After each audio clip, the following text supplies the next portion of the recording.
Before AI imagery, this bloke had a wild product. You walk into a room and you watch light change reality. Hey, I'm Brian Carlson. I'm a commercial and advertising photographer who loves history, and I'm teaching you about the world history of photography. In 1892, Daguerre and Charles-Marie Bouton opened up the Diorama. It was a paid public spectacle built as a theater for imagery, and it wasn't like the Louvre, where you had to wait behind 100 people to look at Mona Lisa. The audience sat inside a special auditorium, and the building itself controlled how the image was seen. The room actually rotated, the scenes were huge, and the images were painted on translucent canvases. When you changed the lighting, the image would change, from calm to drama, from daylight to night. With this, Daguerre was already chasing what photography would capture later. Now, surviving diorama material shows us that this was a very engineered, thought-through process. Daguerre was a painter, but he was also solving visual problems like an engineer and an inventor. And by the mid-1800s, he was trying to figure out how to preserve the image captured in a camera obscura. And in 1829, he partnered with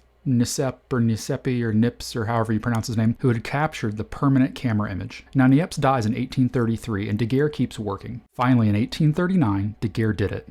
The first practical photographic process, the Daguerreotype. Daguerre didn't stumble into photography. He spent years figuring out and studying how light transformed an image, and then finally was able to figure out how to get it to stay, which feels a little different than how we're using AI imagery today.